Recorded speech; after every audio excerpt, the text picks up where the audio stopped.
What's going on, everybody? I hope everybody's having a wonderful weekend. You made it. Oh, 311, you made it, kid. It is the weekend, and we're rocking and rolling. Hope everybody's staying safe. Hope everybody worked very safely and cautiously this week. I'm pretty excited. This is my second official week off. We had a quick show last week. If you guys didn't get a chance to check it out, I didn't post it on most of the stuff just because it was really short and kind of weird because we weren't really super prepared for it. But we did post it. It's on YouTube. If you want to go to the YouTube page, you guys can go check it out. It's our 1 year anniversary actually this week, so it's been a wild week. Technically it was last week, but it's been like a wild week. So here we are again. We just want to thank you guys once again. Thanks for joining us for the entire year, guys. Thank you for keeping with us and rocking and rolling. Don't forget, you can follow us on social media. You can follow us on Twitter. You can follow us on Instagram. You can follow us wherever you want to go. If you go to the BlownSavePodcast.com, you guys can check all that stuff out, see where you guys can listen to us. There's plenty of platforms out there you guys can listen to us from, and we're just happy you're here with us. But I can't do anything without my partner, my one, my only, the compadre, Mr. Artie Casas. What's up, brother? What's up? How are we doing? We are good. Hey, we made it to the weekend. We did. Yes, we did. It was my second week of work. You know what? My second week of work was awesome. It's a lot of training, and I'm still doing training next week. So far, we're still just in the training phase. So we're rocking and rolling there. When we get to the work, we'll see where we go from there. We'll see how optimistic and happy I'm doing at that point. How's school going for you right now?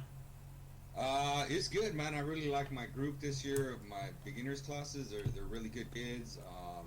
I'm having, now that things have settled down and you kind of get into the routine of what distance learning is like. Yeah. Not a headache anymore, you know. So I've been having a much better time this time around with my group of students.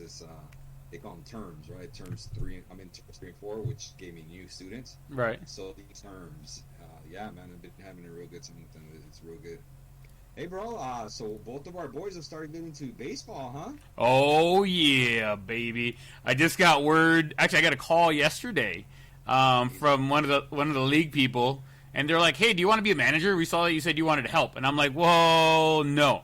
I was like, I do, but I don't. Like, I want to be the assistant coach. I want to be there to help, but I want him to learn, you know, away from me. Like, he gets plenty of it from me here at the house. He needs to get it from somebody else. Elsewhere, I want him to have that social, kind of having that social back and forth with other kids, with other adults that are, you know, the coach, whatever, this and that. So I told him, if you guys absolutely need me, you guys don't find anybody else, then cool, I'll do it. But if not, like, I'd rather just be, like, on the sidelines and let the coach do his thing, and then I'll help out when I can.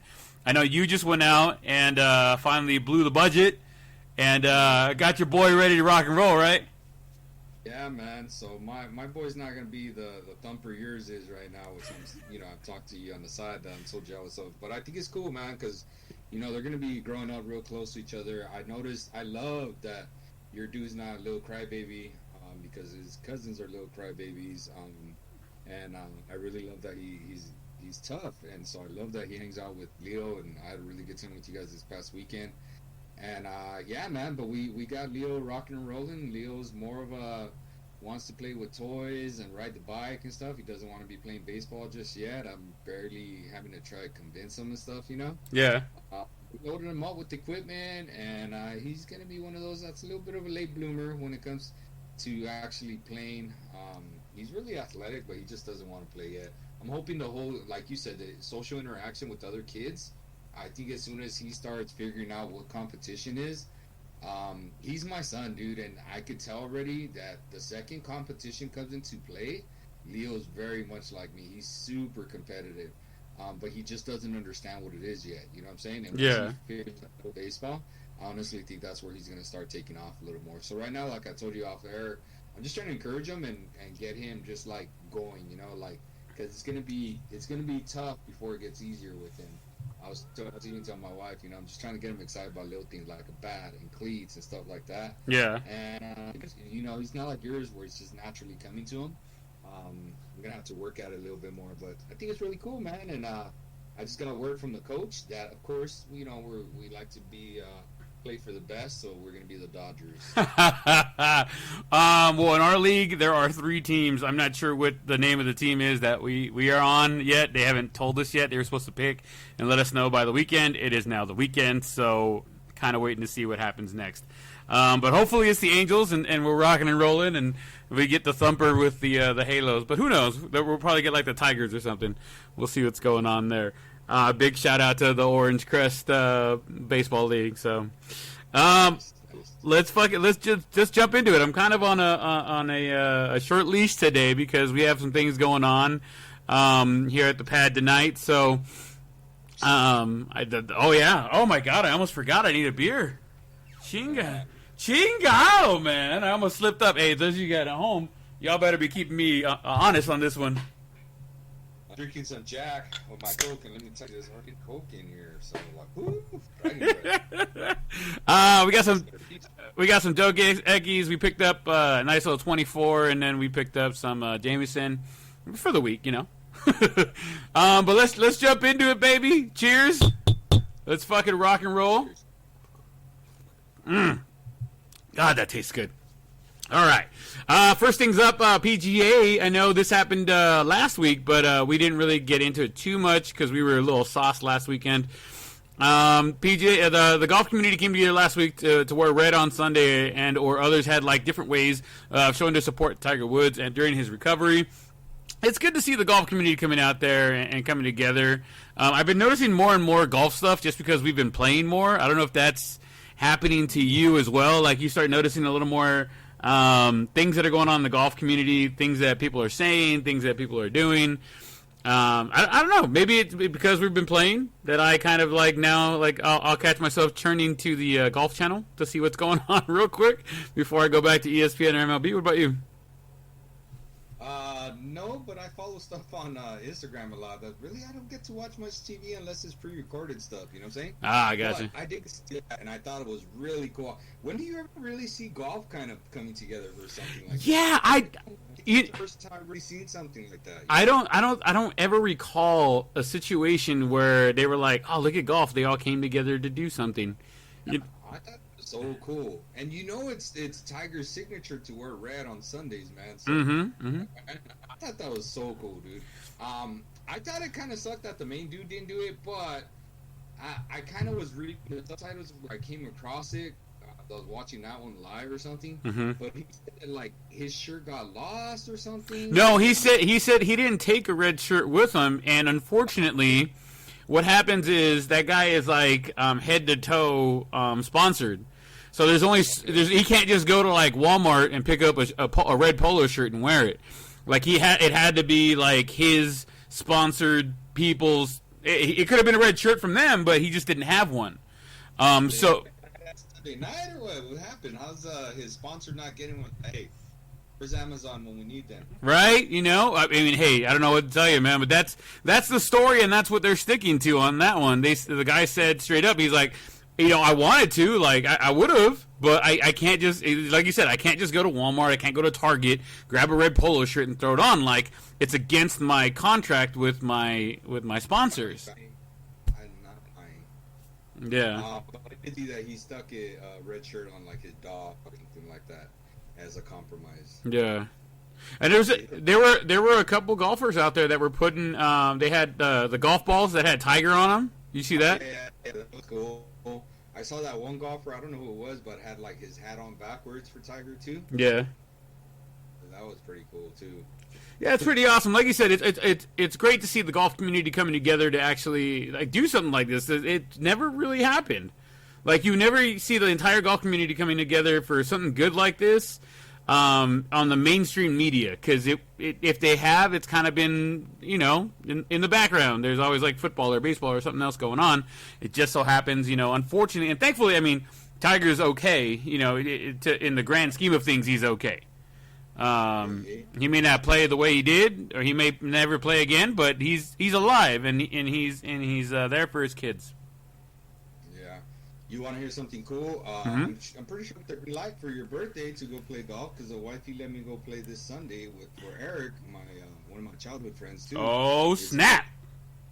It's his birthday this coming week, and I told her, hey, it's Eric's birthday on Thursday, and he wants to go play around the golf this Sunday for his birthday. What do you think? Blah, blah, blah. She's like, yeah, that's fine. She seemed like okay with it, you know? Yeah. So, again, not doing it often, but when I attached it to a specific situation, she kind of gave me the green light. It should be good for your birthday. Let's start planning it. Oh, absolutely. I think we could start getting tee times as of next week, because it's usually like 2 weeks ahead or something like that. Drop like $100 on a really good course, something different. You know? Yeah. Last course I played was over here. It was a Morongo Legends course. It was $70. It was actually really nice. It just the only thing that was bad was that the winds kicked up really bad on the back nine. So it was really, really hard to kind of like keep the ball where we wanted it. Even though it's hard for me to keep the ball going where I wanted it to begin with, but still it was even harder. I find the course that you want to play on, because you know what? Also, too, sometimes the more expensive courses are really tougher too. Yeah. I've noticed from my experience. I'm like, oh damn, you pay like $100 for this course, which is I really don't have a problem with it, but then you notice you're like, damn, this is a really tough course. Yeah. I'm with you there, man. I'll take a look. I'll look around and see what I can find and see who else wants to go, and we'll go from there. We'll probably have just, even if it's just you and me, awesome. If we have a foursome, then we have a foursome. But I think you and I could tip the tees a little bit.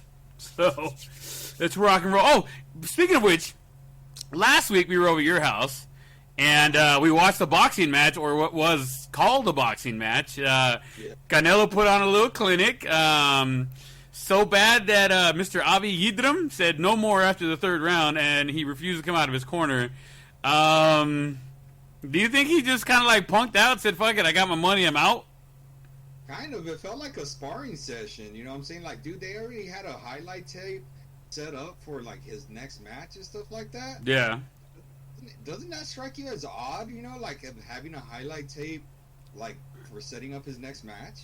They weren't supposed to announce it that night. They were supposed to announce it a couple days later. But then the whoever was doing the announcing, whatever, they were like, yeah, and then the next fight on the 5th or the 8th of May, and blah, blah, blah. So they weren't supposed to, but then they posted it because they had it ready to go. But from my understanding, they were supposed to post it like the next day or whatever. But they had it queued up, so who knows, right? Right. I mean, the cool thing is I do like what Canelo's going after. He's trying to unify all the belts. You know what I'm saying? So I respect that. Take my hat off to that. Me and you were talking about it, though. And I think this is something, a talking point we should put on there.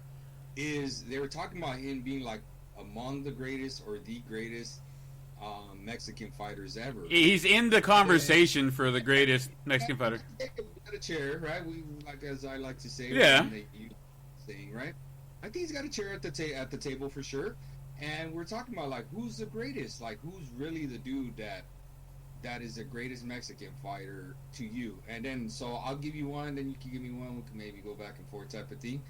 But I know because me and you have different names, and there's not a right or wrong answer. It's just more like of who your preference is. But I said for me it's De La Hoya because Chavez, I started watching boxing towards the tail end of Chavez's career, and I really like him. Don't get me wrong. It's like, for me, it's like 1A, 1B type of thing. Yeah. But I'm the De La Hoya guy, man, because he's a East LA, he's a local boy. He's like us, man. To me, like, I see myself in him because he's Mexican-American, bro. He wasn't just born in Mexico and stuff like that, but he breeds that Mexican toughness that like, yeah, I'm Mexican-American, you know what I'm saying? Yeah. And really, he's the one that, to me, took the Mexican fighter to another level in terms of like mainstream media. You know what I'm saying? He made it like a big thing to be a Mexican fighter and promote yourself, not to just go out there and get in as many fights as you can, which is what I think Chavez had to do. You know what I'm saying? He had to get in as many fights as he can to get his name out there. And of course he's slapping dudes around because he's a legend, right? I'm not saying he's a legend or anything by any far. But I know a lot of people like to knock De La Hoya down because in some way De La Hoya picked his opponents and stuff like that. But I mean, De La Hoya was he won the gold medal representing the U.S., bro. Like, that's such a big thing. He's a East LA dude. You know, technically, me and you are from East LA because La Puente is east of LA. It's LA County. East. The wife he likes to say, I'm from East LA. And yeah, it is. That's funny. But I grew up part of my life in East LA, like the heart of East LA. So coming La Puente, to me, yeah, you're right. It is the east of LA, but still, it is in LA County. It is in the East LA of County. You know what I'm saying? Yeah. So yeah, dude, I'm always gonna be a supporter for De La Hoya. Is he the perfect fighter? No, dude. Could Chavez be better? Probably numbers wise, stuff like that. Sure, of course. But in my eyes, for my heart, he could, because of the timing of when he came into boxing, when I got into boxing, stuff like that. Like, he's always gonna be my dude. You know what I'm saying? That again, that doesn't mean like that's a definitive answer. I just think he's always gonna be my dude. Yeah, I got you. What about you? Who would you talk about your dude? For the Mexican fighters, I mean, honestly, I have to stick with Chavo because that's who I grew up kind of watching. I always had like a sour taste in my mouth for the Golden Boy. When he first came out, he was always about like, I'm the Golden Boy, won the gold medal for the U.S. and this and that. And he used to always walk out to the American national anthem and this and that, yada yada. And then all of a sudden he noticed like, hey, the raza isn't really behind me just like as they should be. And then he came out with the split the hoodie or the robe that they have that had the Mexican flag and the American flag, and I'm like, you're doing it because not because. No, I love that too, but he's doing it because it's to help his brand grow, and not because that's how he felt originally. You know what I mean? That's not how he came. He did that because hey, it's a smart marketing thing to do. Is to go do that because there's no big, there's no upcoming big Mexican boxer or whatever, and that always kind of rubbed me the wrong way. Like to me, it was like, look, dude, stick to your guns, man. You're a great fighter. Yes, middle end of your fights, you basically picked your fights, and you were smart about it. You pulled the Mayweather, and you were running around, and you scored your points and won your fights. I'm with you there, right? But I don't know. For some reason, it just always rubbed me the wrong way. Is he in the discussion for one of the greatest Mexican fighters? Mexican born? No. Mexican fighters, you have to give it to him. You know what I mean? He won the championships. He won the belts. He's doing stuff for boxing that nobody else really did before him, as far as a Mexican or a Hispanic man had ever done. So I applaud him for all those things. But honestly, I'm a big Chavo guy, dude. And even Chavo Jr., he's gotten smacked around a little bit, but I still root for him. I hope he kind of figures his shit out and kind of does a little bit better. But Chavo's going to be my guy, dude. I remember getting together with the whole family, and we would get together to watch the Chavez fights. We wouldn't really all get together to watch the De La Hoya fights. We would talk about the De La Hoya fights, but we weren't getting together like we were for the Chavo fights. See, and I think that influences, because I think that has to do with the parents being connected to a Mexican-born fighter. I'm with you there, dude. I think he gets knocked down. You can't really relate to Mexican fighters, bro. Like, you just can't. Like they're not like us at all. We're yeah, that's our heritage. But I mean, how many times have you been to like the real part of Mexico? According to the wifey, I've never been to the real part of Mexico. And I can tell by, not to be a jerk, but like by the way you are, things you say. You know what I'm saying? Yeah. And that's just, I've been to it, but I don't even go to it that often. Like my boy Junior and stuff like that, a couple other friends. But dude, I've been to like the rancho, and I've taken a bath, bro. Like sitting on a chair while my grandmother warms up the water. Oh, I've done that. Same? I know. Whoa, okay, no. I've gone through that stuff. Hold on, only a child. But I'm talking about in the rancho, not at home because the water went out. And I'm not saying that. I'm saying, but like in the rancho, like, dude, I remember the first time I went to my dad's ranch, I was like, dude, it really felt like those things you see in the book. It was like an adobe house, like where it felt like it was made out of clay, And I was like, damn, we're staying in here, like. Is this thing insulated or what? Like that type of thing. Like, yeah. Where'd you get your bath on a chair? Tell me your story. Now it's your turn. Go for it. My grandma and grandpa's house. My grandpa, they didn't always have warm water. We would get a bucket of water. Well, first we would heat up the bucket of water and then put the bucket of water in the little makeshift shower they had, and with a little bowl, I would take shower. I loved that shit when I was a kid, bro. When I got older, I was like, hey, can we? I'll pay. Call the Set Gas guy and have him come over here. Let's get this fucking water heated up, please. But I remember doing this. I remember going one Christmas. We went down there with my cousins. We went out into the cerro, onto the Cuchuma, and we cut down a tree, and then we drug it back to my grandparents' house, and we decorated it. We said, "This is gonna. You guys want a tree? Let's go get a tree." And we walked our asses over there, picked it up, or chopped it down, and picked it up and brought it back. So, but according to Judy, you haven't been to Mexico unless you've been into Mexico. See, I haven't ever been anywhere out of Baja, so I couldn't tell you anything outside of Baja. You know what I mean? Yeah, it's a little different. I'm not gonna lie, it is different. I've been to a lot of parts of Mexico.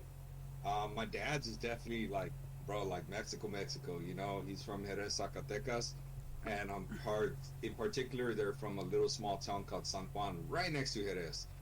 So they have a house in Jerez, quick story, right?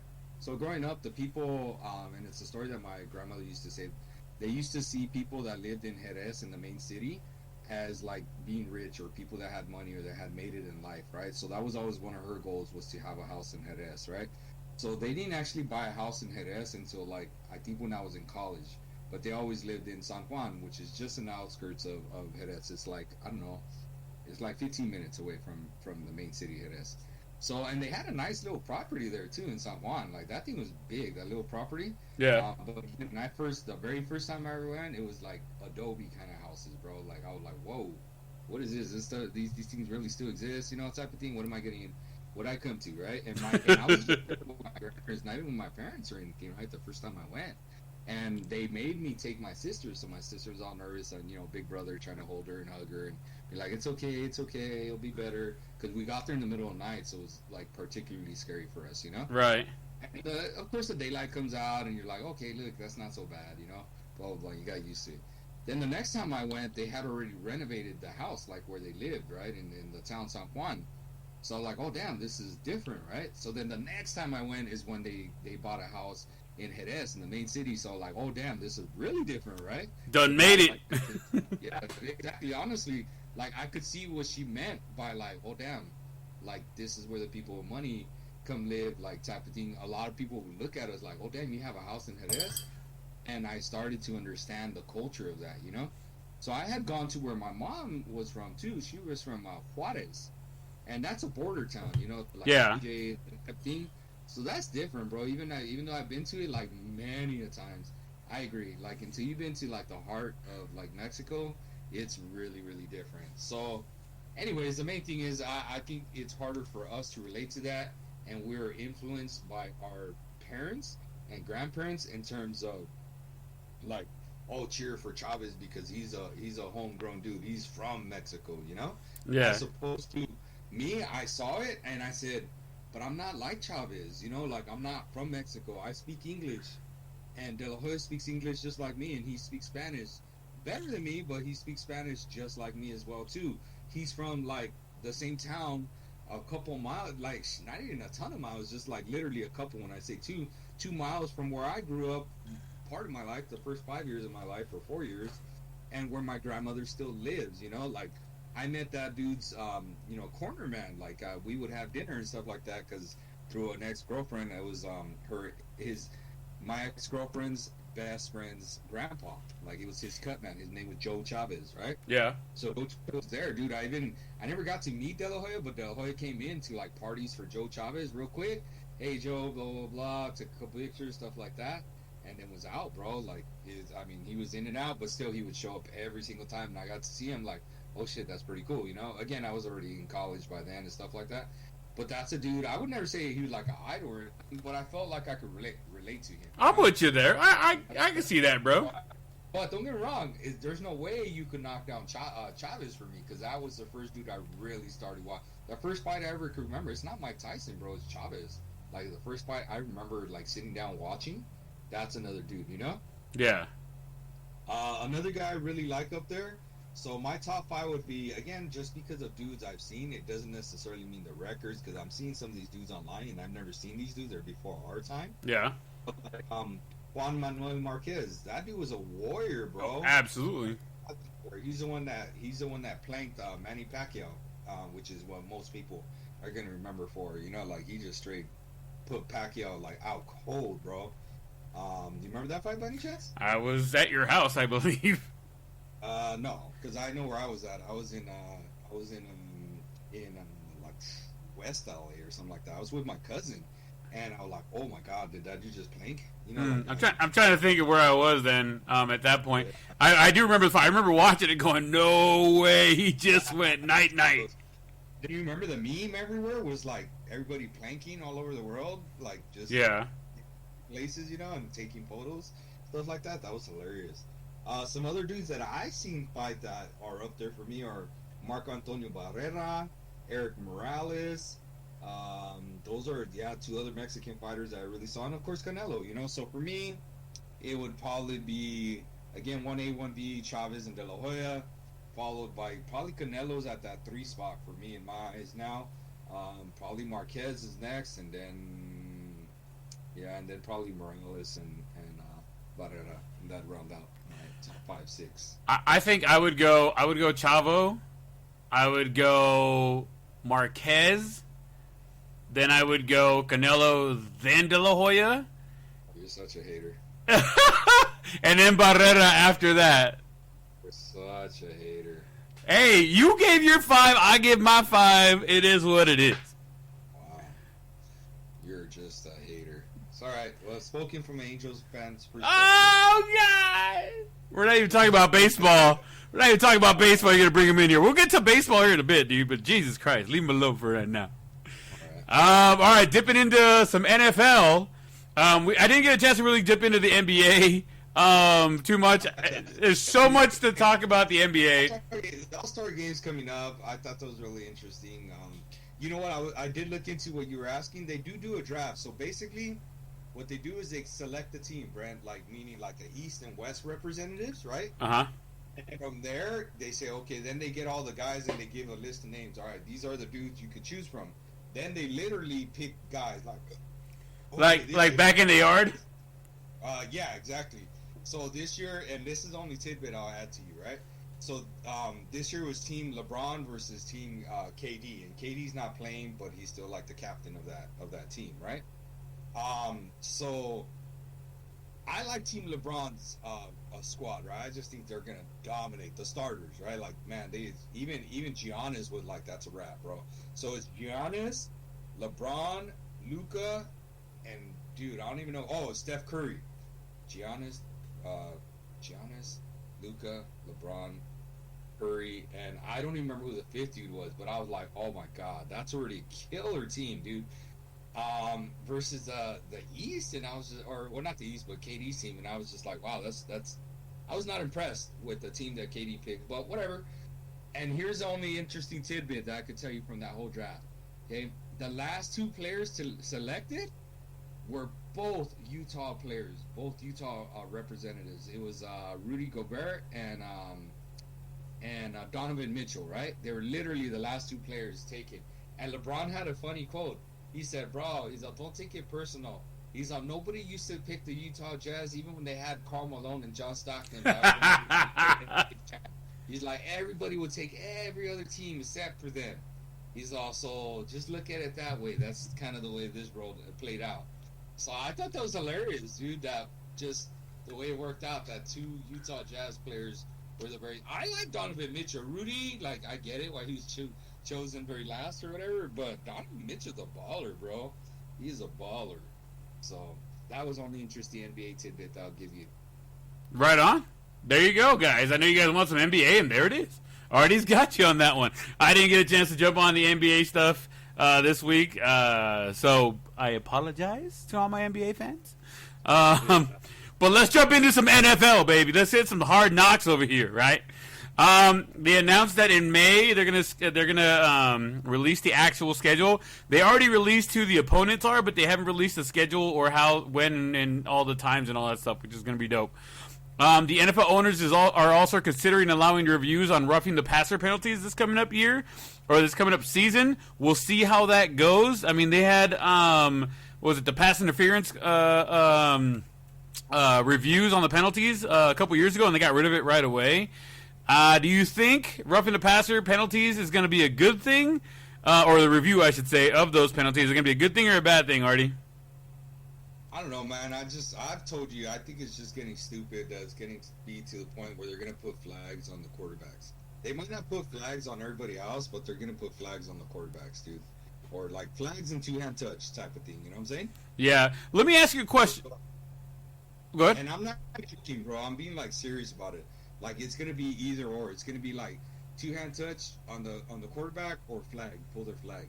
Like, because it's just getting so stupid. You can't put all your weight on them. You can't hit them like in a certain spot. You have to be careful the way they hit the floor, because if they hit the floor a little too hard, then it's a roughing the penalty. And you know what? I feel bad. The refs had to like throw the flags, bro, and make those calls. It's like, man, hey, sorry, this is what the rule is. I'm not like doing it because I think you really hurt the dude. It's just what the rule is. You know what I'm saying? That's what I've noticed now. Yeah. So, here's my question to you, Artie. And to the rest of you guys listening at home or on the job or wherever you guys are listening to us, what do you think that the penalty is skewed depending on who the quarterback is? Like, if there's a mobile quarterback that gets hit in the head, do they not call it as quickly as they would as to somebody who's more of a pocket passer who gets tapped in the head?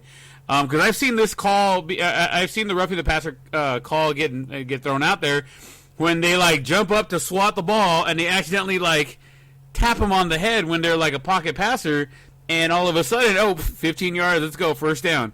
Whereas I see guys moving around, they accidentally get hit in the head and there's no foul. Like, do you think there's a skew there?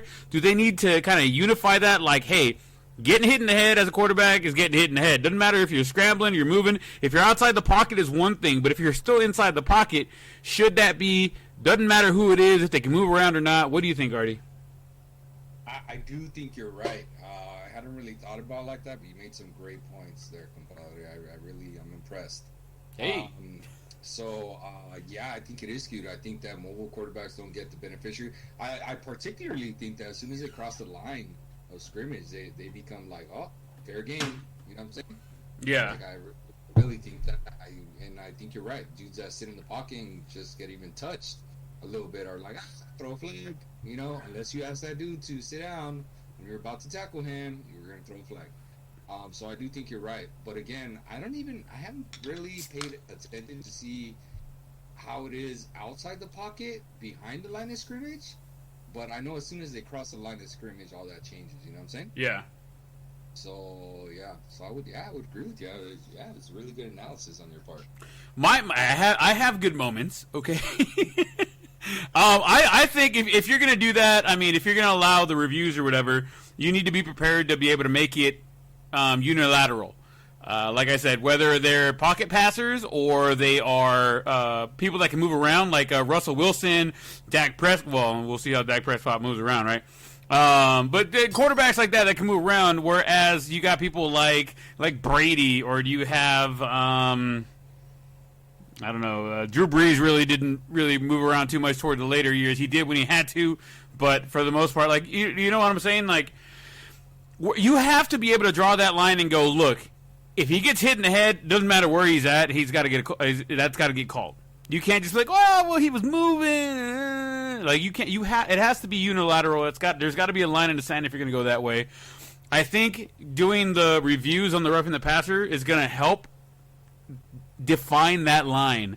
And then I think they're going to get rid of that. They're going to be like, okay, we now realize what it really means to rough the passer, whether they're inside the pocket or they're pocket passers or they're mobile quarterbacks. I think they're going to redefine how that's called, and I think it'll go away, but I think that this is going to help it. I don't know. Yeah. You would? I agree. I'm with you. NFL, listen to what we're saying, bro. J.J. Watt signed a 2-year, $28 million contract with the Cardinals, with $8.5 million coming in 2021 and $19.5 million coming in 2022. Congratulations, J.J. Watt, for not going to the Jets. Or the Cowboys? Or the what did we say? Pittsburgh Steelers. The Pittsburgh Steelers. Oh, yeah, that was another one we said it would be nice for him to go. But thank you for not going to the Jets. I mean, the Steelers, Cowboys, Cardinals is a good team. Yeah, but he says he wants to win a Super Bowl before he retires. Really, are the Cardinals Super Bowl contenders? I don't think so. Not with. Look, not to be bag on you, Brent. Like, I think they're a good team, but I think they're at the same level as the Cowboys. I'm with you there. I think they're a really good team. I think they're kind of fighting into breaking into being real serious contenders. Not real contenders, because anybody could be a contender any given year. Although I feel like the NFL, it just seems like kind of the same group is always right there. You know what I'm saying? Like, if you look at the NFC East and NFC, not the East, NFC and the AFC, like, it feels like the same kind of group of, 8 teams are always there in those playoff games? Yeah. It doesn't seem like there's ever a new one in there, you know what I'm saying? That's why the Philly one. Like, I get it that they're your rivals and stuff, but I'm like, oh, damn, they hadn't really been there in a while, you know what I'm saying? Well, Philly had never won a Super Bowl until they won that one. Right. So, I mean, even being in, they're in the NFC, even being in the NFC, you know what I'm saying? oh, yeah. No, look, man, I'm with you there 110%, dude. Like, if I don't think the Cowboys are Super Bowl contenders. You heard it from me right now, right? Especially with all the turmoil going on with Dak, and we'll get into the Dak situation here in a few minutes. But I don't think. I mean, I'm going to yell it from the heavens every year, like, "Hey, we're going all the way, baby!" Because you have to be optimistic. But if you're going to be realistic, you got to go back and go, "Look, man, we didn't improve here, we didn't improve there. Let's see what happens in the draft." After that, at that point, we'll go, "Okay, we'll see what's going on there." But as of right now, we have no solid offensive line. We have no solid defensive backs. We have there's just so much that's there. We don't have a quarterback right now, technically. You know what I mean? They haven't even re-signed Andy Dalton yet. Yeah. You know what I mean? So there's just so many things out there that let's fix these things, and then we'll give it a serious. We're Super Bowl contenders now. You know what I mean? Like I do with the Angels. Like, hey, they're going to the World Series every year in my heart, but in my mind, I'm going, fuck, we still don't have pitching. Although some things have happened from the inside that I'm like, hey, maybe we get to the playoffs. We'll lose in the first round, but still, it's something. But we'll get there as well. But yeah, no, he wants to win a Super Bowl before he leaves. The Cardinals was not the team to go to. They're basically in a fire sale right now, selling people left and right, and they don't have people there that's going to handle business. Yeah, man. I'm with you. I just don't see it right now. All right, on. Where will Russell Wilson go? The Seahawks say they're answering calls, but they're not really shopping Wilson. Both sides of this are not happy how everything's been going down since the end of the season. Wilson isn't demanding a trade, but would accept deals to go to Dallas, New Orleans, Vegas, or Chicago. He technically is under contract through 2023. What do you think, man? Do you think he stays? He's with the Seahawks the rest of his till 2023, or do you think he gets traded out somewhere? I hate when these players do this. They get their big old contracts, and then all of a sudden the team's doing bad or whatever, and I want out. I want to be traded. And I'm not just talking, I see it in the NBA the most, but, you see this everywhere, dude. It's like they're being coddled, man, and Russell's one of my favorite players to watch. I really like that guy. I really cheer for him. He's an underdog. He's a dude that, remember, he got drafted to be a backup and ended up becoming a starter and going to, he go to the Super Bowl as a rookie, or was it his second year? Second year. But still, they had signed that big old, the dude from Green Bay for a big old contract, and then that dude ended up beating him out. That was impressive. So Russ has a ring under his belt, so I don't feel bad for you, bro. You ride it out. Stay over there at Seahawks, become a Seahawk legend, and that's it, man. you want to ring with them. Do the Drew Brees. Whether you keep falling short, but do the Drew Brees. You go to the team there and you become a team legend. Yeah. He's gonna go into. I think he's gonna go into the Hall of Fame. I don't think you're wrong. I'm with you there. Wrong, maybe not a first ballot, dude. But I mean, damn, he's had some good seasons and he's won a Super Bowl. And he's won MVP. I don't think he's won MVP. Was it Rookie of the Year? He won one of those, either Rookie of the Year or MVP. He might have won Rookie of the Year, but I don't think he's won an MVP. He's been up there, but he's never won one as far as I know. So, go check me then. Don't make me have to. I'm gonna check myself. But anyways, I'm pretty sure he hasn't won an MVP.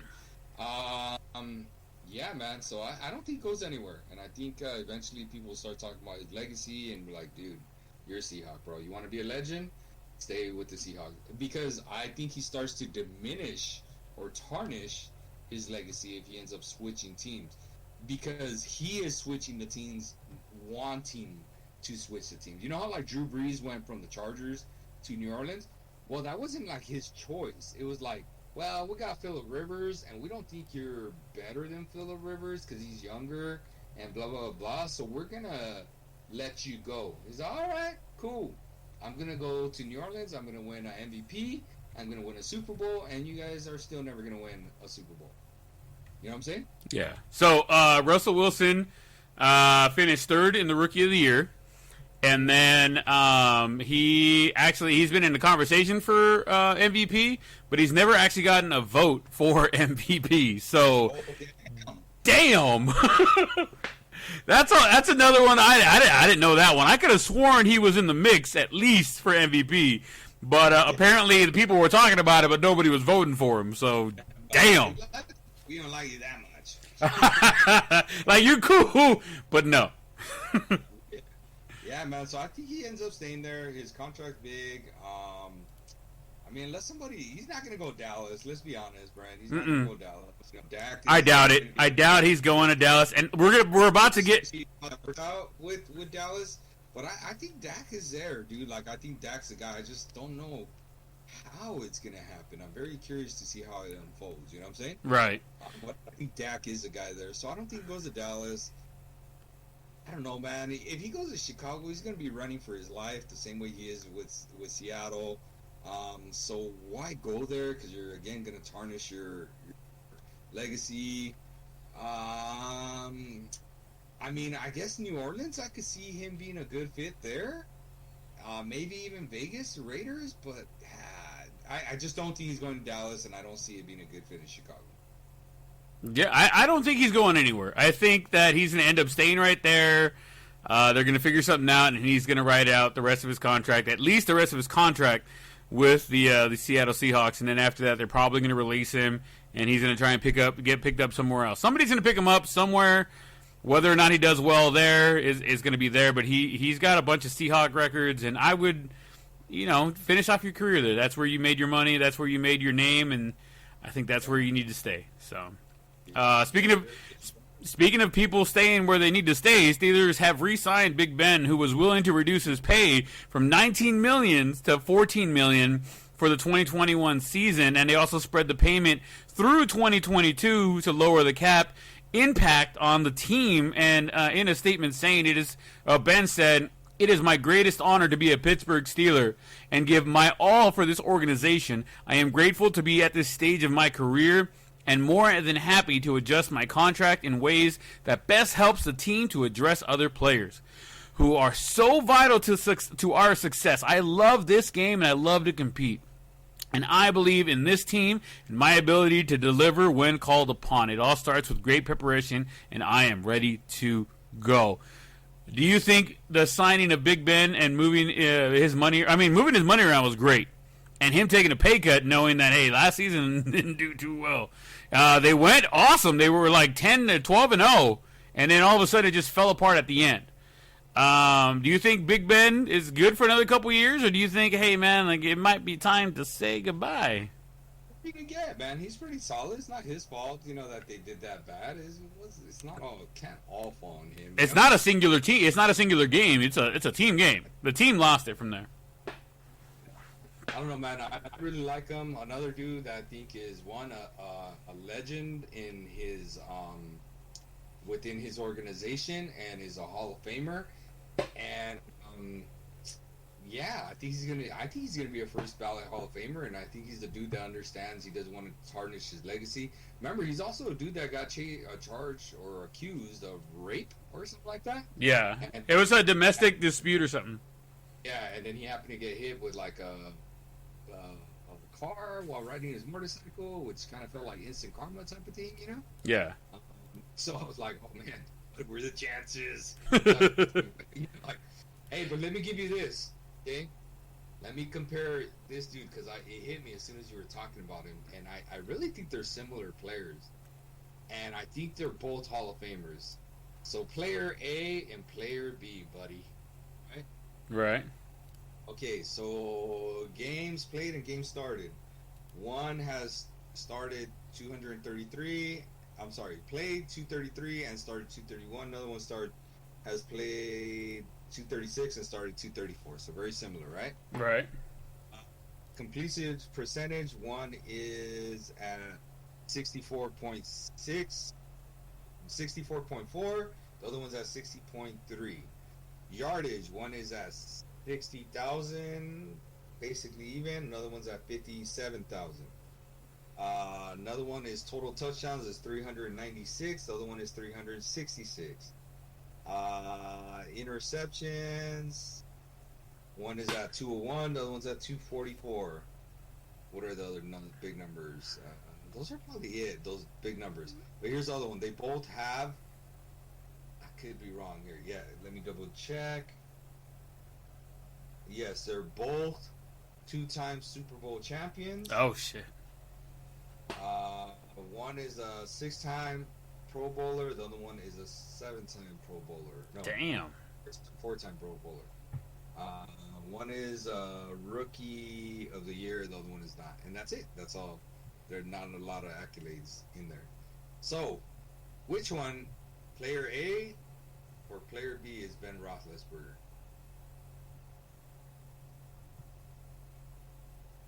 Who won rookie of the year, A or B? A. It's B. Okay, so Ben is not B. What? He won rookie of the year? One Rookie of the Year. Some bitch. Rookie of the Year. Okay. Now, here's another thing, and I could be wrong too. I'll check this though, but I'll tell you afterwards. Okay, who do you think player B is? 2 Super Bowl wins. 6-time Pro Bowler, 2 Super Bowls. 4-time Pro Bowler. My bad. 4-time Pro Bowler, 2 Super Bowls.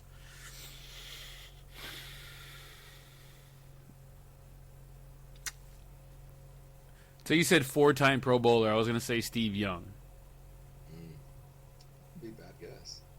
If you would have kept it at 6-time Pro Bowler, I would have said Steve Young. I would have been like almost confident it was Steve Young.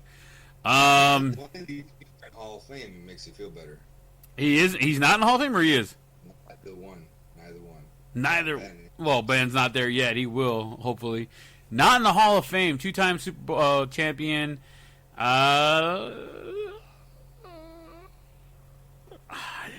Shit. I don't know, man. Who?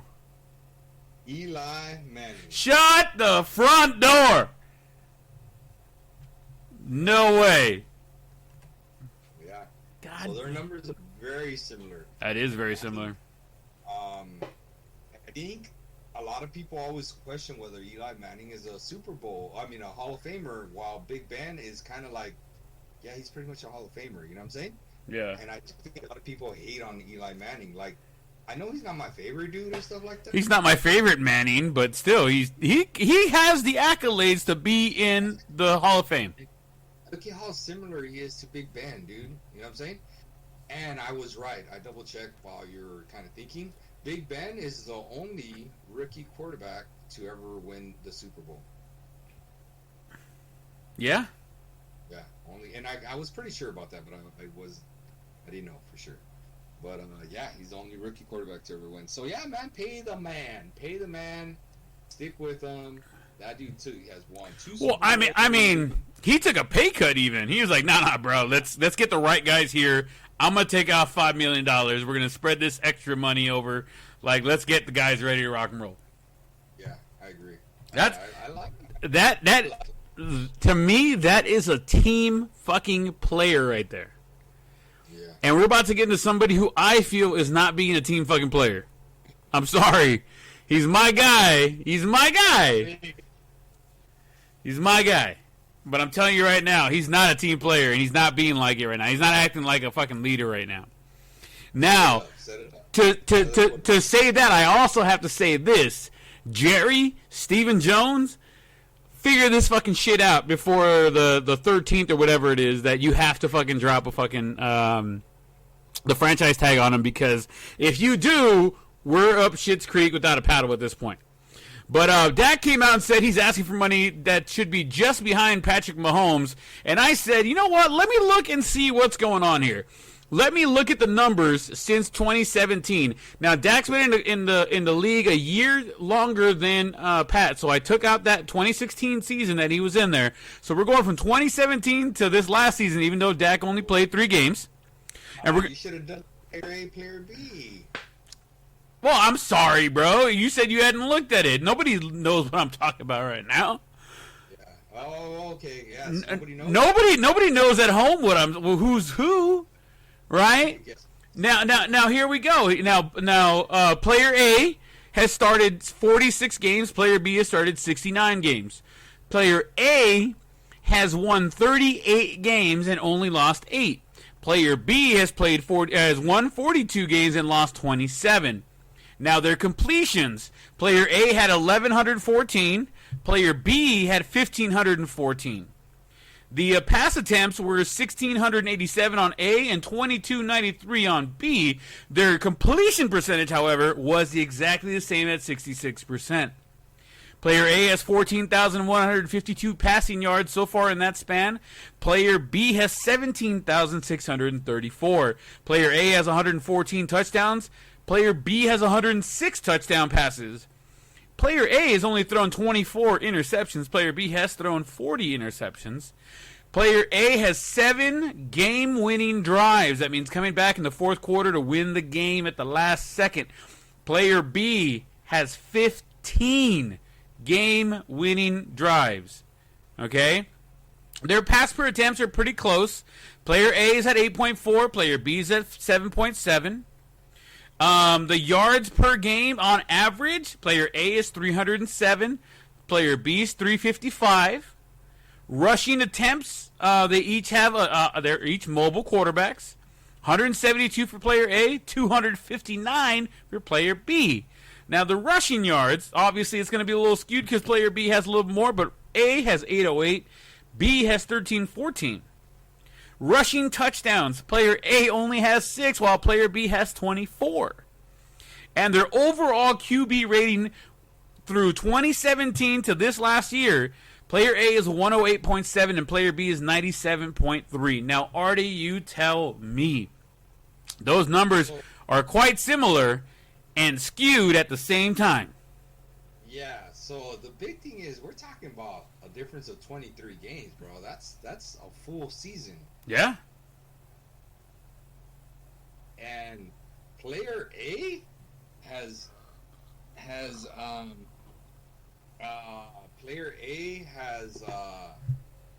pretty damn similar numbers to player B with freaking 23 games left. Yeah. You know what I'm saying? That's 23 games. That's dude, that's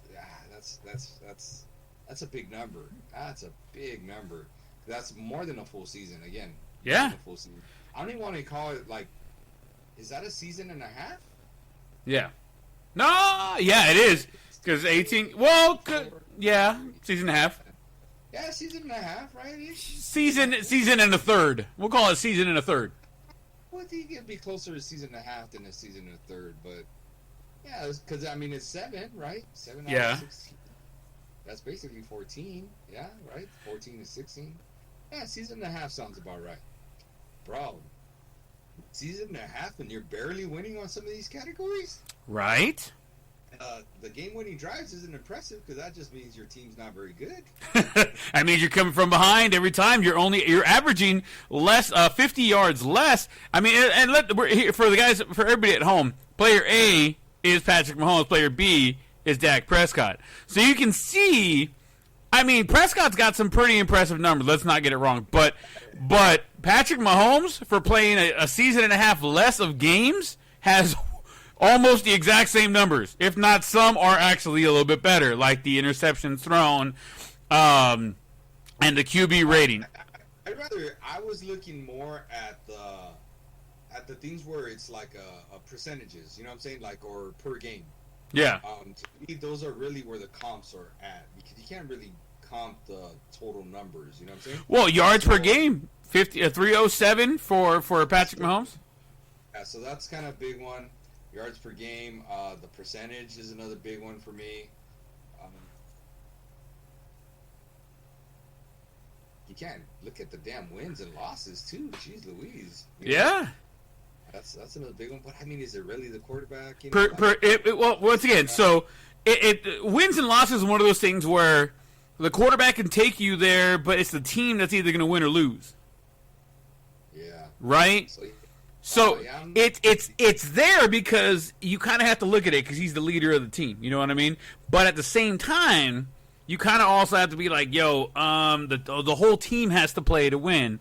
If the whole team doesn't play together, then they're not going to win, and that it can't only be on there. But it's one of the bigger stats that are looked at upon from quarterbacks. Yeah. So my personal opinion is that Dak is not at the level of Patrick. I think Dak is more of a Russell Westbrook, to be honest. I think he's Russell Wilson or Russell Wilson. You're right. Russell Wilson. Why did I say Russell Wilson? Forgive me, people. But I think he's more of a Russell Wilson, like a rich man's version of Russell Wilson. What I mean by that is he's not tiny like Russell Wilson, but he can move like Russell. He has a bigger arm than Russell. Well, so I would put him. So I would pay him a little bit more than Russell. Is where I would be wanting to pay. Okay, so let me do this because I wrote a little bit more down. So I'm going to give you the whole shebang, and then we can kind of go and see where we think he should be paid. Right? Prescott, if not signed and he is franchise tagged. He made 31.4 last year. This year, if he gets tagged again, he's entitled to a 20% raise. And we talked about this a while ago. He would be about $37.68 million, $38 million, let's call it that. It behooves the Cowboys to get this deal done with the cap set to drop to $180 million this year. Dak would take up 21%. Talking about Ben Roethlisberger earlier, taking a cut so that his team can get the money so that he can win. Dak would take up 21% of the cap space just on his franchise tag alone.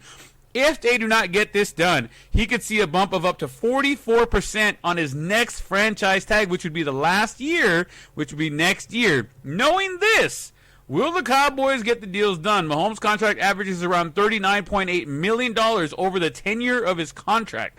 In respect, Deshaun Watson just signed a 4-year extension averaging $29.11 million over the next 4 years.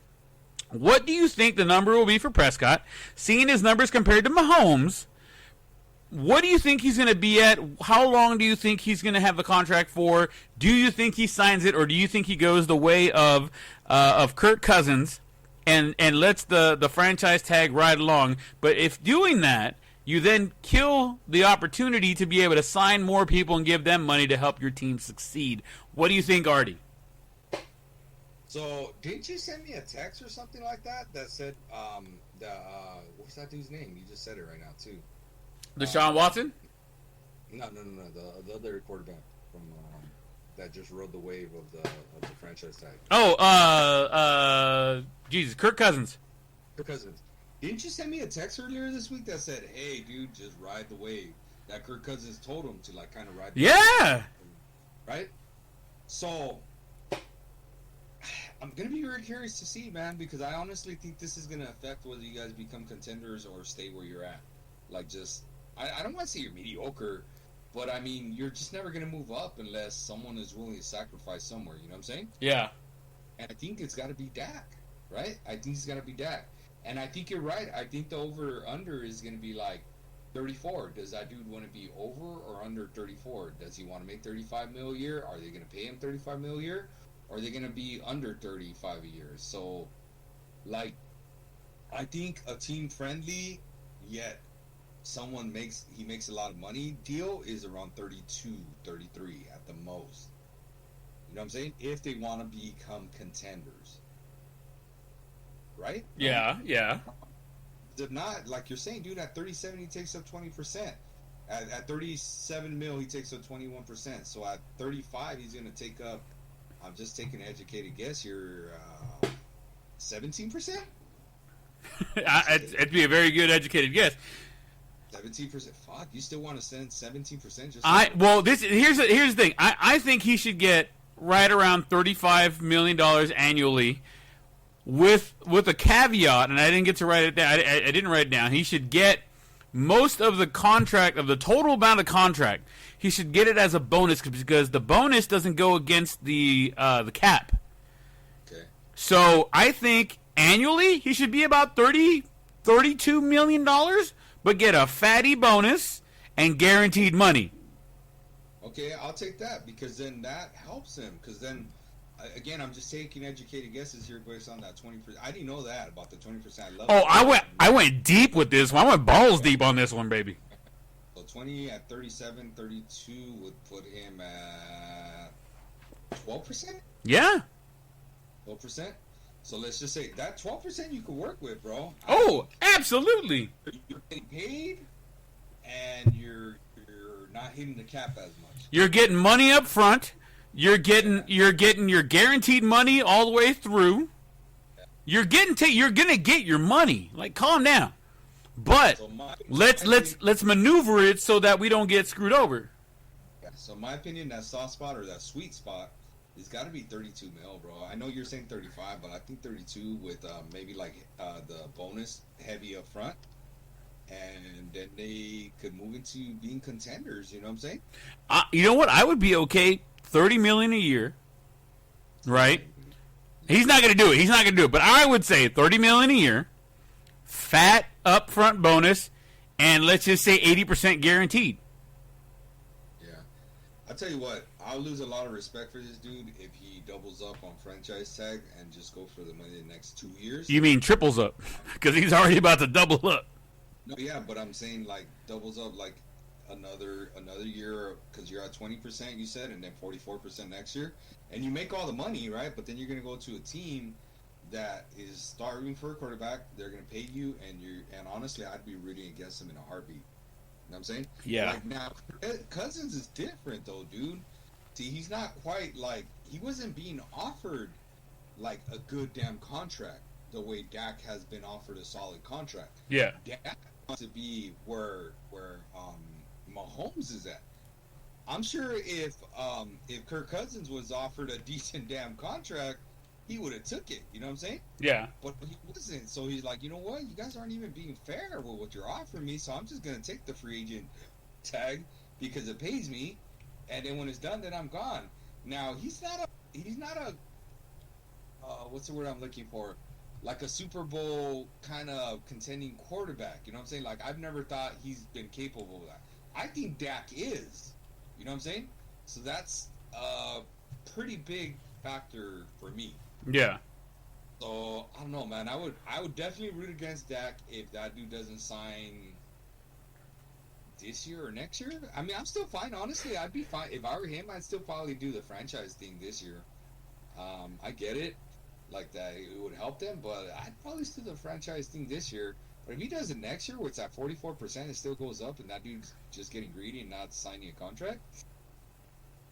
Yeah, man, I'm having a hard time with that. You know? Me too, bro. And I probably would not be a Dak fan because I'm a Dak fan right now. I can be honest. I'm a Dak fan. I like the guy. I'm cheering for him. I mean, he's my quarterback. I like him too. But at the same time, we're trying to think about the entire team, not just him. Yeah, man. You know what I'm saying? Well, let's just take a quick break and have a word from our sponsors. and we'll be right back. All right, guys. We'll be right back. Don't go nowhere. Our sponsors say. They said, yummy, yummy in my tummy. All right, guys. We are back. Now we're getting on the back end of it. I know everybody's all excited. I know Leon out there somewhere listening is going, oh, God, they're at MLB. They're just talking baseball now. Jesus, we can't do nothing else. He's a big football guy, so I told him the whole first half. We usually leave baseball to the back end, and he's just like, all right, then cool. But we're going to get into the MLB. MLB has announced that they're going to hold a Lou Gehrig Day on June 2nd from here on out to raise ALS awareness, man. They plan for that day to include that players wear 4 ALS patch on their jersey in homage to Lou Gehrig's number 4 jersey. The league saying that the disease chose baseball and they have the responsibility and the obligation to continue to pay it forward. For every reason that they have stated and every reason that I could think of, think this is a great idea. We now have another day that we can celebrate and bring awareness to certain things with Lou Gehrig Day, June 2nd. What do you think about that, Artie? Bro, what took so long? Right? Well, what took so long? I don't know, man. I do not understand why it took so long. I love the pitch, the PR pitch for ALS. Like, that is great. They could run that video all day. To me, like, that video of Lou Gehrig saying today, I feel like the luckiest man on earth. Like, bro, that is just... If it doesn't give you chills, bro, something's wrong. Yeah, like, I can't even think of a moment that Babe Ruth said something like that. You know what I'm saying? Yeah. It's the greatest, but Lou Gehrig has said something that impact... Dude, they call ALS the Lou Gehrig's disease. I know! Jesus. You know what I'm with you. What took this so long? Now I'm with it. I guess I didn't think about it earlier and be like, hey, man, you know what they should do, blah, blah, blah. But I love that they're running with it. I love that they have a PR scheme with it. I'm all for it, bro. Like, I mean, I don't even know exactly what ALS is and does, and I don't think I've known anybody been affected by it, but that's not the point. The point is people are affected by it, and I'm all for it. Anything that anybody's affected by it, I'm with it, man. I'm with it. It attacks the nervous system. Mm-hmm. I don't know the specifics, but I know it attacks the nervous system. So I'm with it all the way as well.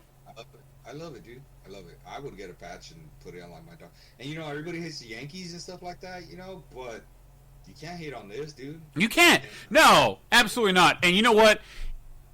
And I'm going to throw this one as like a personal curveball, I guess you want to call it that. The Angels are celebrating their 60th anniversary. And I honestly, I'm gonna go out there and get a 60th anniversary Lou Gehrig, because it's the first year of Lou Gehrig, of the Lou Gehrig Day. So I am definitely gonna go out there and grab me a 60th anniversary Lou Gehrig jersey for my Angels. So yeah, I like it, man. I really like it. I'm impressed. I think of Lou Gehrig, and he was a great player. He's a great player. Don't get me wrong, but I always think of that moment when he said, "Today I feel like the luckiest man." It's one of the greatest. It's one of the greatest speeches ever, and I wish I had that queued up just to let people listen to it. But you guys, if you guys at home get a chance, if you guys have never heard it, go listen to it. It doesn't take very long, and it's one of those things. If you love the sport of baseball, you will love the way this man speaks about his opportunity to be able to play the game. Right. Like, right. It's for the love of the game. This is before all the billion-dollar contracts happened, but it was for the love of the game. And my hat's off to him. My hat's off to the Yankee organization. And like you said, why has it taken so long? Switching gears, bringing it back to California. It's kind of a weird transition there, but I'm going to go with it. California Governor Gavin Newsom has said this past week that he has all the confidence in the world that the fans will be back safely in a lot of outdoor venues by the time opening day rolls around April 1st. That is no joke. I know April 1st is April Fool's Day, but it ain't no joke. Chicago Mayor Lori Lightfoot even came in and said she believes there will be a point at some time in the season where there will be fans in the stands at both Wrigley Field and at Guaranteed Rate Field, home of the White Sox, and my new boss, Guaranteed rate. Massachusetts Governor Charlie Baker announced large venue sites in the state can reopen at 12% capacity starting March 22nd, which would put them at about 4,000 fans in the stands at Fenway Park on opening day. And that's pretty awesome. 3 California teams will be playing opening day at home. The Angels, the Padres, and the A's open at home on April 1st. The World Series champion Dodgers and the Giants. You like how I did that? That was for you, Artie. That was for you. The World Series champion Dodgers and the Giants will start on the road and open at home on April 9th. Now, we had an update. Who sent you that? Who sent you that? My boy already sent me this. The Angels have posted that they expect to be at 20% capacity for opening weekend in Anaheim, and the Dodgers should be announcing the same thing very, very soon. So we should be at 20% capacity here in California. Hats off to the governor. Hats off to everybody getting this done. Good God, give me some goddamn baseball. Artie, are you excited? I'm very excited that every single Angels fan gets to be there at opening day. Oh my God! I know my dad is cracking up right now, dude. He is rolling on the floor laughing at that one right now. Oh my God! He's gonna love that. That's what I was saving. I was saving it. Hey, we forgot to say, or we did not put it in there. Hey, we got good old Texas who don't give a fuck. And they opened the whole state, so those fools are gonna pack the stands. Oh yeah. They're gonna be one of the worst teams in baseball, but they'll probably have the most fans in the stands. Let me tell you. Yes. That COVID got me on that light breath right now. Hold on, give me a second. Good luck, Texas. Oh my God, good luck. Please, good luck. Right, dude. I saw a meme on them where it had Drago's face in the state of Texas. If they die, they die. He's lying. If he dies, he dies. Oh, that's gonna be so awesome. The state of Texas, like, well, hey man, this is what they want. Let me ask you an honest question, Artie. How long is it gonna take for you to try and get tickets to a Dodger game? Not too long. I'm on my way to my second shot in 3 weeks. Let me tell you. So you're trying to get something right immediately, or do you want to wait a little bit and see how things go? Prices are going to be high, bro. Prices are going to be high. No matter what you do, prices are going to be high. Yeah. Man, I'll probably wait till they go play the Angels where the prices aren't as high. Oh, I'm going to throw something at you now. I mean, it's the truth, right? Whatever. Go play the Brewers and then call me, okay? That's far, bro. Then we're talking flights. They'd probably be better off going over there to San Francisco and watch them against the Giants. I know my birthday is that weekend. Opening day weekend is my birthday, and the only thing I ask for, I want to take the entire family, but if I can't, the only thing I ask is to be at opening weekend. Opening days is gonna be ridiculous. So I told the wifey, hey, go for my actual birthday, which is April 2nd, and let's try and get tickets for that day. While everybody's trying to fight over the opening day, go to the second day. Yeah, man. I don't know. Well, like I said, I mean, all the Angel fans will be there, so we'll be good. We'll be all right. All 3 of them will be there. Jackie Bradley Jr. has signed a 2-year, $24 million deal with the Brew Crew. I thought he was going to get picked up by the Boston Red Sox, but I guess I was wrong. What do you think about that deal, Artie? Shit, I thought another hitter? I thought he was going with the Angels. Oh, shut your dirty whore mouth. I mean, makes sense. Why? No, I don't know. Why? I got to see where Lorenzo Cain, where's he at? You know what I'm saying? Like, he's still their center fielder, right? Because Jackie Bradley is a soft-hitting, great fielding outfielder. They already got that in Lorenzo Cain. Then they have Yelich, and then they have Ryan Braun. So one of them's going to be asked out. Right. My guess is it's got to be Braun, right? Because Yelich is still in the prime of his career. Lorenzo Cain, you can't trade defense. So I'm going to say that Braun's not that good of a hitter anymore. He was never that great of a fielder. So Jackie plays left, probably right field, because they always put the worst fielder in baseball in left field. Yeah. Yeah, so I imagine that's where you go. Damn, they're going to track down a lot of balls, though, between center and right center, you know? Mm-hmm. I don't know. Better than me, I guess. Speaking of better them than me, it came out the other day, or yesterday, I want to say. Bauer almost signed with the Mets due to a mishap that happened on his website. Someone in the merchandising team posted photos of Bauer's Mets merchandise. Trevor Bauer had already made the decision to sign with the Dodgers, but hadn't posted it yet. But after the mishap, he called his freaking agent, Rachel Luba, and said, "Hey, we're not going to screw over the Mets fan base. Like, fuck it. Tell the Dodgers no. We're going to New York."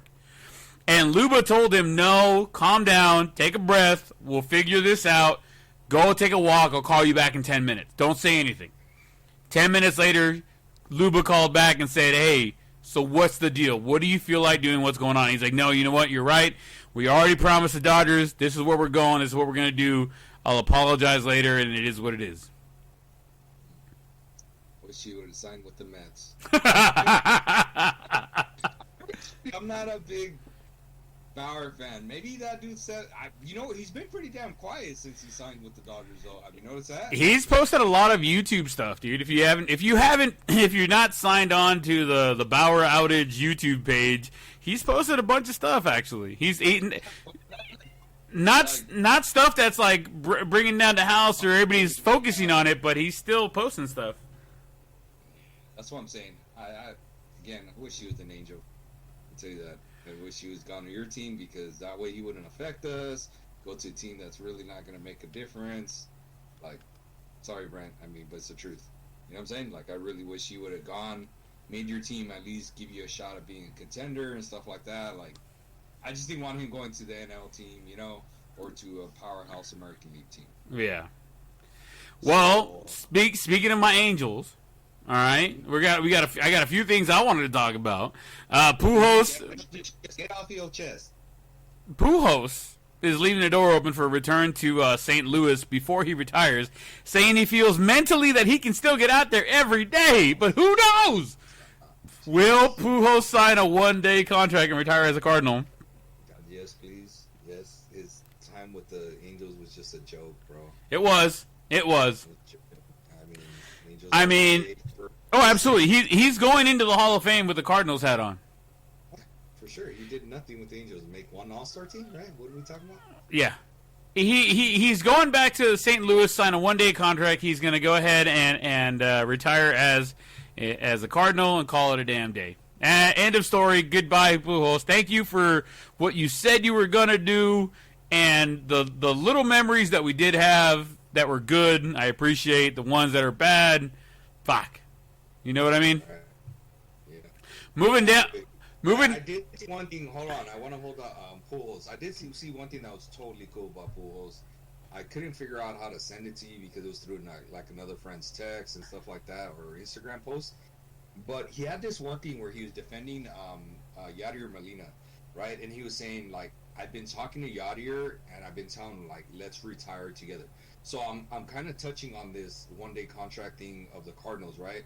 Because I don't know if Yadier signed back with the Cardinals. He did. Right? He did. He already signed a one-year deal.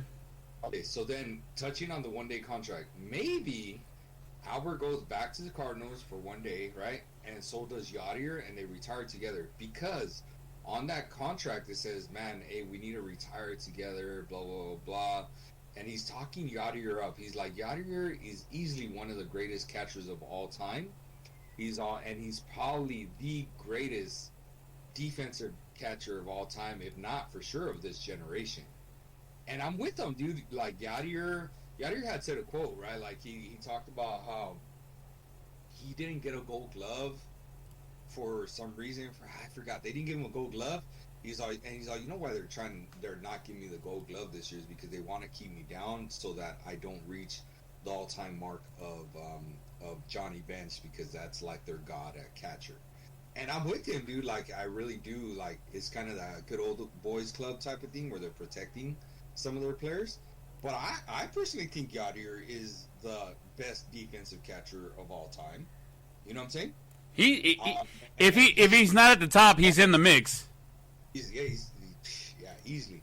But to me, he is by far, and especially in the modern era, like, or the modern age, or whatever you want to call it, he is definitely the greatest catcher of this era, of his era. Yeah. There's no one else that comes close to him during his time of playing. And dude, it's crazy that he had two other brothers that played it too, and they're really good too. I mean, Benji was an awesome player. I love Benji. You know, he's fat as hell and slow as hell, but I like that dude. You know, he got the job done, bro. Dude, he reminded me of like a Thunder League player out there playing MLB. You know, like, man, that dude could play. He could hit. You know? Yeah. Like, he hit out the one, barely stretch out a single, but it's okay. I wish Pujols could hit it to the wall and then stretch out a single. Jesus Christ. Yeah. But seriously though, so I found that really interesting that Albert was talking about like about him and Yadier retiring together. And now that you said like, hey, bringing up the 1-day contract, I think it's set up for that. What do you think? I think so too, especially after his wife came out and said, "Oh, this is going to be our last year, and this and that, yada yada." And then all of a sudden, like 2 hours later, she's like, "Well, I'm not speaking for him," and he was like, "Well, I don't know. The mind is willing, the body is like whatever, blah blah blah." But with the whole thing with Yadier, I think you're right. I think I hit the nail on the head on this one. They're going to go back 1-day contract for Albert, and he's going to retire a Cardinal with Yadi. I think they do it together. That's it. Absolutely. Going from one Hall of Famer to some guy who maybe does something at some point. Ohtani-san has blasted a home run the other day, day before yesterday, that estimated at over 468 feet. I almost said 648. 468 feet over the batter's eye in dead center field in Tempe Diablo Stadium. Someone looks like they got their balance back in the swing back. The batter's eye sits about 40 feet high, and he cleared that motherfucker. And also pitched this afternoon, and dare I say, he looked pretty good. He based 1 2/3 inning pitching. He threw 100. He threw 41 pitches, allowing 3 hits, 1 run, 2 walks, and 5 strikeouts. So the guys that he did get out, he did strike them out. He did add a changeup to his arsenal. Can he perform like this all year? He did touch 100 twice, but he was in the low to mid 90s the whole time. If he does, the Angels are really looking to be back in the mix for the AL West. If he can't, well, then there goes that. You want my opinion? No, I wanted to be quiet for fucking effect. And yes, I want your opinion. Let me tell you someone else who hit it out of dead center field, okay, over the batter's eyes. Gary Sanchez. He did. Oh my God, that shit looks sexy. Monster blast. So, yeah, 1-hit wonders? Sure. 1 2/3 of an inning and 3 hits and 1 runs and 2 walks, bro? Bro, you know what your ERA is going to look like at 1 run in 1 2/3 inning? We're talking about like a 6.2493. We're talking about 5 plus ERA. Go for it, Brett. If that's your dude you're hanging your hat on, a 5-point-something ERA as your savior. After not pitching for 2 years, I'll take what I can get. You're taking and you're getting, homie, because I still think they need to go out there and find somebody else, but that's me. He struck out every single guy. 1 2/3 is 5 strikeouts. Is 5 outs. He struck out every single guy. That means the Angels sucked balls and couldn't catch anything. This is very true. I just realized, I did the math. I was like, wait a second. That's 5 batters, 5 outs. The outs that he got were fucking strikeouts. Oh, he did it himself. Why even send the defense out there then? At that point, I don't know. Yeah. What I'm excited about more is Mr. Reed Detmers. He was chosen 10th overall last year in the draft. He's playing like he belongs in the show already, according to the staff. He pitched earlier this week and looked like a very composed, and he was ready. He is widely considered the most league-ready starter coming out of the draft Not the minors or anything like that. Joe Madden said he believes that Detmers may be able to help his team as early as this year, and for sure being touted as one of the Angels starters, if not the ace, coming into the 2022 season, unless they pick somebody else up. I got to watch him play. I was excited to see him play. He looked good. A little nervous up there, but, we'll see. 2022, 2023, I think he's going to be doing good. On top of that, the MLB and MLBPA have no plans to discuss the extended playoffs or universal DH at any time soon. Artie, you got anything else for us tonight on that or anything else? I've never heard of Reed Detmer. I just Googled him, and I don't really see any stats on him, so can't go. He's a lefty. Lefties are always going to have a chance, right? This is what I could see from here.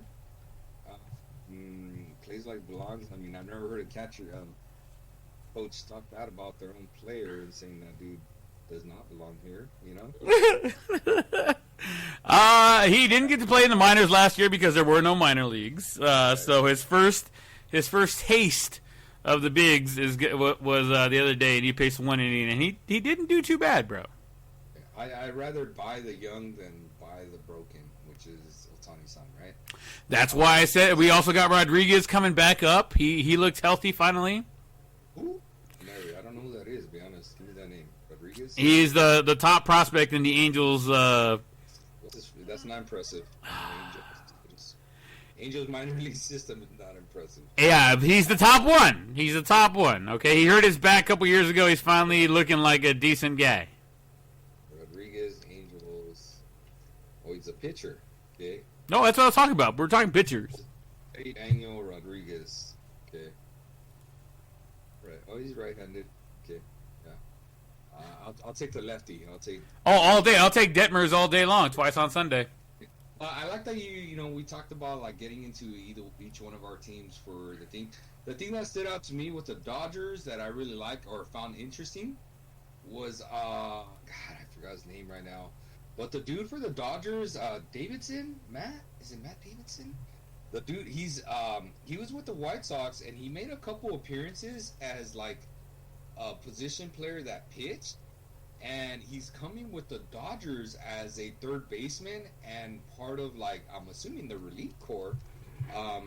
So he's trying to make the Dodgers squad as either a reliever or a bench player as a third baseman. Davidson.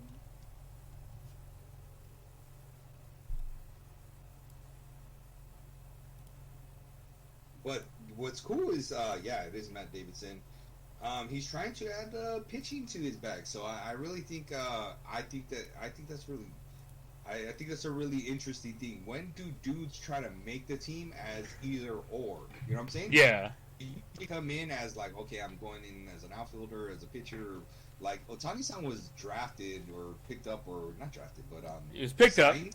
Yeah, picked up as knowing that that's what he does. But this is a dude that's like coming in and saying, okay, I'll make it as either one. Like I'll take it either one. You tell me. So he's in the Dodgers like pitching system now, where this dude's like got pitching routines, bullpens. He's in the weight ball routine, blah blah blah. And the Dodgers' first game, he hit not game-winning home run, but a game go-ahead home run.